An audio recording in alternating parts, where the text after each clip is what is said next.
180 miles is the approximate distance the sands of the Sahara have advanced southward in recent decades, overtaking what was once fertile land. Central Chad has transformed into one of the most rapidly degrading ecological zones across the entire globe, within a span of just 40 or 50 years. Lush grasslands have vanished entirely, leaving behind barren soil, while traditional water points that supported life for generations have dried up under the relentless sun. Why does the return of an animal species once declared extinct in the wild hold the power to decelerate the expansion of the world's largest hot desert? This phenomenon creates a paradox where biological restoration becomes a technical solution for geological shifts. The process is only gaining momentum. One can notice how the landscape fractures as the edge of the desert pushes deeper into the Sahelian belt each year. This shift represents more than just the physical movement of sand dunes. It is the total collapse of a complex living system that had maintained its equilibrium for several thousands of years. Chad has implemented a series of technical measures to combat this decline, such as restoring deep water points with hydraulic pumps and constructing massive sand barriers to break the wind. It only looks obvious to replant local vegetation, but in reality, the fundamental biological forces that once anchored the soil have been completely severed. Everything only gets more complicated, but this is just the beginning of the restoration effort. Engineers and biologists have observed that the mechanical replanting of trees often fails because the natural cycle of seed dispersal and soil fertilization is broken. The camera glides along the cracked earth where local grasses once grew 3 feet high, now reduced to dust that settles in slow clouds across the horizon. Transition to the next level. The answer for this dying ecosystem emerges from the reintroduction of a specific herbivore that had been erased from these lands entirely. At first glance, a single species of antelope might seem insignificant against the scale of a desert. But in reality, their movement patterns and grazing habits act as a catalyst for soil regeneration. It is visible how the absence of these animals led to the compaction of the earth, preventing rainwater from penetrating the surface. As these herds are returned to the wild, their presence begins to re-establish the ecological mechanisms required to hold back the Sahara. The project concludes this phase, opening the road to a larger biological transformation. 122 degrees Fahrenheit is the temperature at which the silver-white body of the oryx begins its daily struggle for survival. This extreme species has adapted to the Sahara with a physiology that allows its internal temperature to rise significantly without the need for sweating. Why does this creature possess such unique biological mechanisms in one of the harshest environments on Earth? It would seem that such heat would be fatal to any large mammal. But the oryx manages this thermal load while consuming a diet of roots, tubers, and vegetation so desiccated that even local livestock find it impossible to utilize as a source of nutrition. One can notice how the silver-white fur reflects the intense sunlight like a metallic shield. But this is just the beginning. The importance of the oryx to the Sahara is not found in its endurance alone, but in its complex movement behavior. These animals wander dozens of kilometers every single day, following a fractal pattern that closely resembles the movement of Przewalski's horses across the plains of Central Asia. At first glance, their wandering seems random, but in reality, it is a calculated architectural process for the landscape. They do not strip the sparse vegetation in large, destructive patches. Instead, the oryx creates small, repeated disturbances in periodic cycles that allow the flora to recover and thrive. The process is only gaining momentum. As the herd moves, it is visible how their hooves and noses break the hard, baked surface layer of the desert crust. This physical action allows air and moisture to penetrate into the deeper soil levels where vital microorganisms operate in the shadows. When an oryx lies down to rest in the extreme heat, its heavy body weight presses into the earth to form small depressions. These shallow hollows retain rainwater, sometimes only a few millimeters in depth, but it is enough to prolong the presence of moisture for several days. Everything only gets more complicated when considering the flora. Seeds cling to the thick fur of the oryx and fall away along their extensive travel routes. This creates natural dispersal chains across the sand that no other species in the entire region can replicate on such a massive scale. These collective microprocesses act as the engine that drives the semi-desert grasslands, distributing energy and nutrients through a fragile system. A single herd consisting of 20 to 30 individuals can create thousands of these disturbance points in a single month. This constant activity is exactly what prevents the soil from falling into a state of permanent biological dormancy. It only looks obvious that the land would survive on its own, but in reality, the decline and eventual disappearance of the oryx herds meant the Sahara lost its primary ecological engine. The material cycle of the desert slowed, leaving the landscape without its most vital mechanical architect. 2,000 years of biological stability ended not with a slow decline, but with a total structural collapse of the oryx population. Why did this ancient species vanish from the horizon so abruptly? It would seem that a creature adapted to the desert could survive almost any hardship. But the combination of technological expansion and environmental pressure proved to be a lethal threshold that the animals could not cross. Commercial hunting operations intensified rapidly during the middle of the 20th century. One can notice how the demand for their distinctive, elongated curved horns turned these animals into high-value commodities across markets in Europe and the Middle East. Because large herds remained highly visible in the open desert expanses, entire groups were often systematically eliminated in the span of a single morning. This era of unchecked extraction serves as the primary catalyst for the initial population drop. Livestock grazing territories expanded simultaneously, effectively seizing control over vital water access points. Under the extreme heat and arid conditions of the desert, this occupation of resources was equivalent to a physical blockade of the survival routes necessary for wild species. But this is just the beginning. Habitat fragmentation caused by the construction of roads, new human settlements, and regional conflicts became the decisive factor in the population crash. Migration routes that once stretched for tens of kilometers were severed into isolated short segments. The process is only gaining momentum. Large, resilient herds were forced to divide into tiny clusters, consisting of only a few individual animals. In these depleted groups, the margin for error disappeared entirely. One can notice how a single localized drought or a solitary night of concentrated predation was enough to erase a subgroup from existence. The year 2000 marked the point when the International Union for Conservation of Nature officially declared the oryx extinct in the wild. But in reality, the Sahara ecosystem had begun to suffer from this void long before the final count was made. The land lost its essential cycle of periodic disturbance once the oryx and other wide-ranging herbivores were removed from the landscape. It only looks obvious that the grass should grow after a storm, but the biological mechanics are more complex. Microorganisms within the desert crust entered a state of permanent dormancy, and vegetation failed to recover even when the rains finally returned to the parched earth.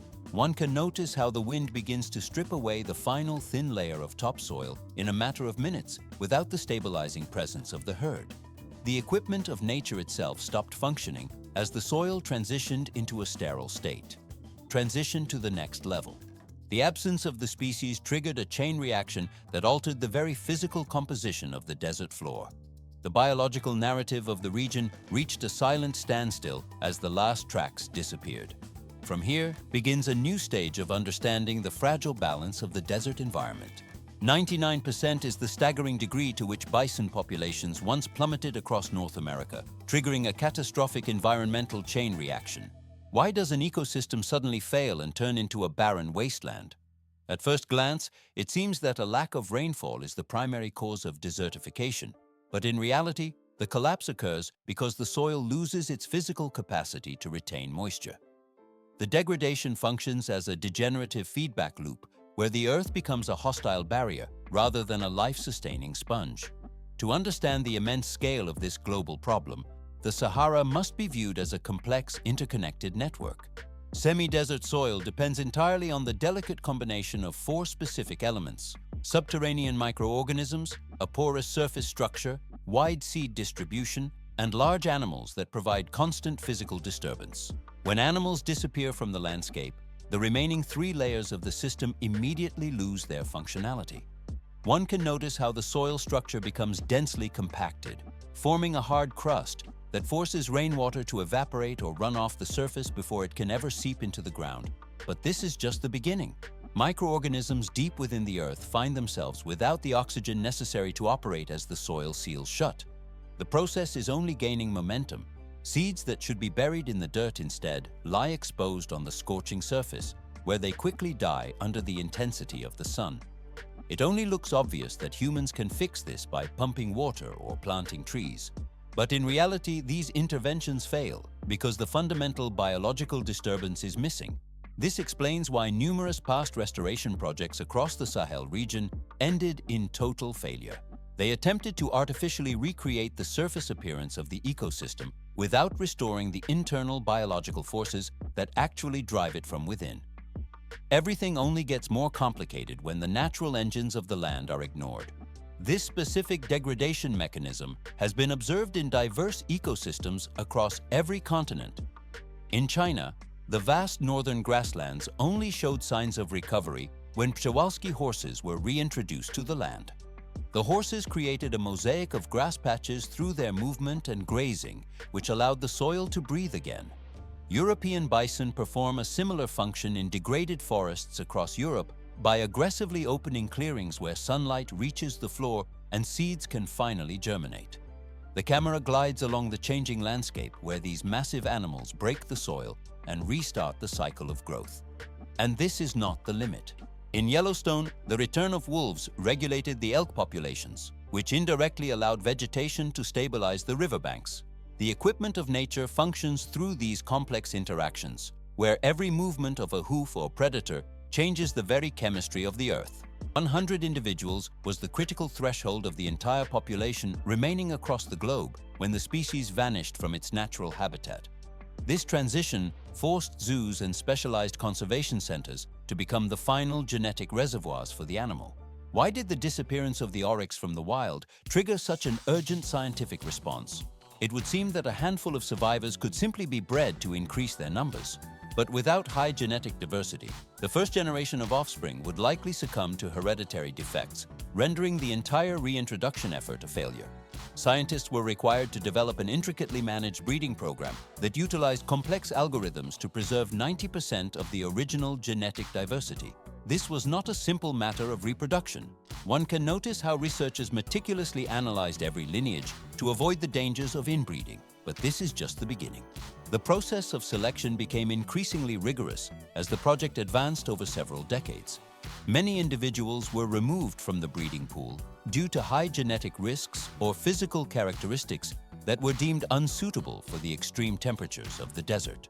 The equipment gradually recorded the health and thermal resistance of every candidate. It only looks obvious to breed any available animal, but in reality, a single mistake in the genetic selection process could lead to the collapse of the entire species once it faced the harsh realities of the wild. It gets more complex further on. The common thread linking these international conservation projects is the absolute necessity for persistence and technical precision. In England and Scotland, beavers actively create wetlands that retain water and reshape the natural flow of streams. Similarly, the return of apex predators has been shown to alter the behavior of other animals, which allows vegetation to recover in overgrazed areas. Each species functions as a specific link in the broader operating cycle of an ecosystem, and in the Sahara, the oryx fulfills that vital role. One can notice the scale of the operation expanding in 2016. The Sahara Conservation Fund and the government of Chad initiated one of the most ambitious reintroduction programs ever attempted in a desert environment. The equipment gradually moved the animals back to the reserve of Wadi Rimeh and Wadi Achim, a protected area nearly the size of the state of Indiana. The camera glides along the vast horizons where the first groups were released after decades of preparation.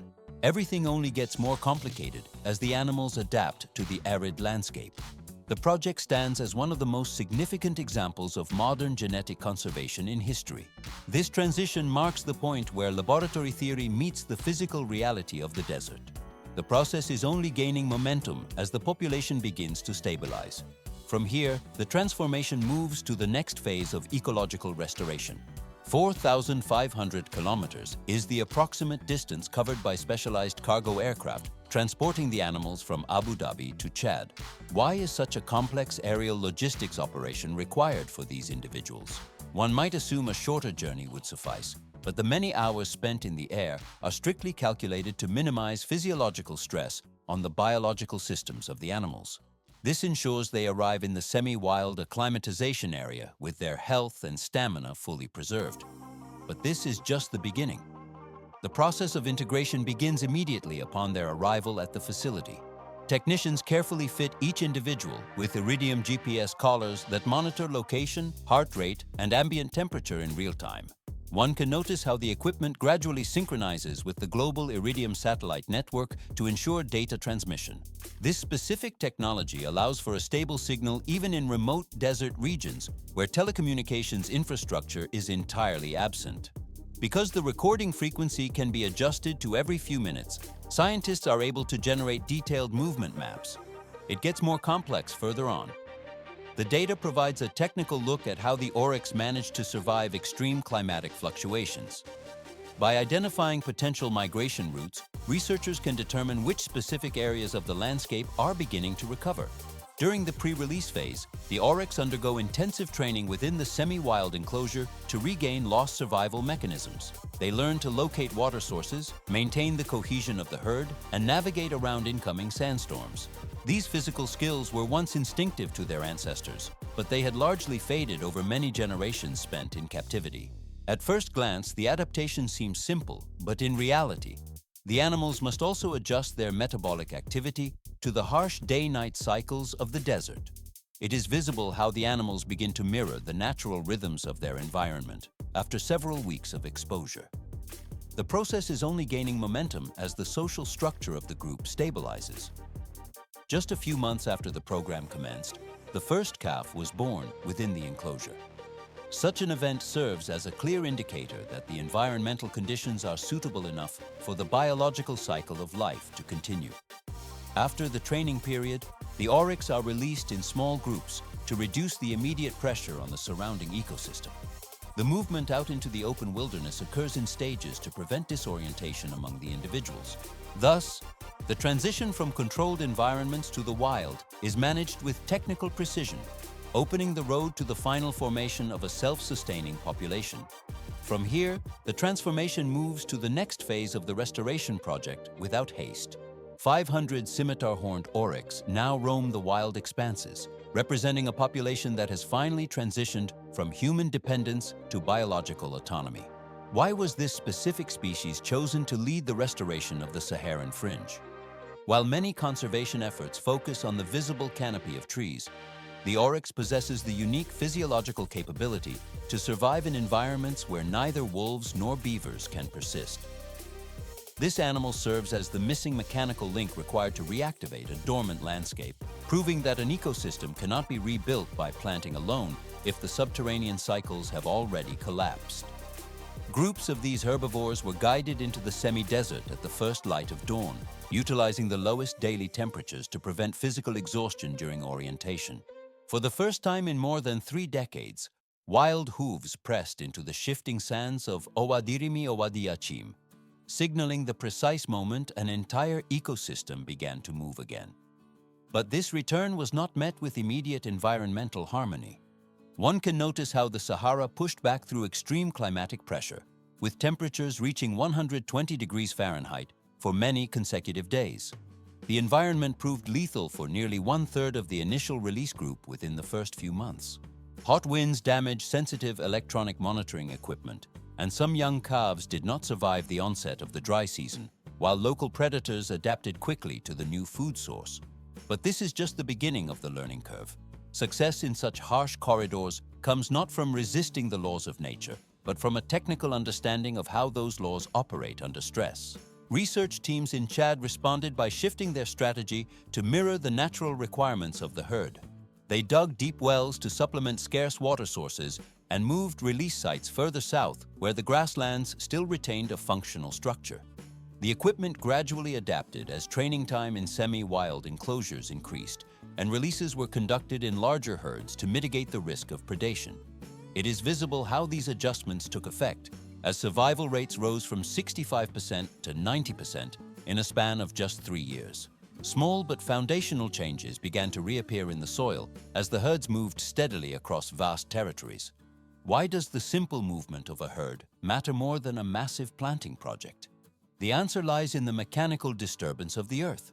Shallow depressions left by the Oryx as they rest hold rainwater for several more days than flat sand, providing enough moisture for native seeds to germinate. At first glance, these indentations seem insignificant, but in reality, they are the primary points where microorganisms return to the soil. Everything only gets more complicated as the food web begins to rebuild from the bottom up. As the soil surface begins to retain water, insects appear in the newly formed microhabitats, followed by the return of small birds. When these lower tiers of the food web recover, the predator populations also stabilize, effectively closing the nutrient cycle. This is the same mechanism seen in global projects involving European bison opening forest gaps or beavers creating drought-resistant ponds. 150 of the individuals currently in the wild were born without any human intervention, marking a critical milestone for the species. Climate vegetation simulation models now show that the expansion of the Sahara slows significantly in regions where these herds move frequently. Grass structures have reappeared in areas once classified as dead land, proving the oryx can restore soil in places where trees cannot survive. This success has triggered a domino effect across North Africa, with Niger, Tunisia, and Morocco launching their own native herbivore restoration programs. 2,000 to 3,000 individuals is the projected population of the oryx in the Sahel by the year 2035. If current reintroduction and birth rates are maintained, this number will be sufficient to create ecological impacts at a regional scale. By the year 2050, the spread of the desert across central Chad could decrease by 15 to 30%. The process is only gaining momentum. This reduction occurs not because the desert recedes on its own, but because the soil begins to retain water longer and vegetation becomes more resilient. History reveals that many large-scale tree planting projects failed because the systems beneath the ground were already biologically dead. Without microorganisms, nutrients, and the cycles of disturbance provided by animals, no amount of planting can take root permanently. A single herd cannot save a whole continent, but it can change the direction in which a landscape operates. The oryx has demonstrated that the restoration of an ecosystem is a physical and mechanical process that begins beneath the hooves of the animals that inhabit it. The material of the landscape is ready to move to the next processing phase without haste. Thus ends one of the key stages of restoring the African semi-desert.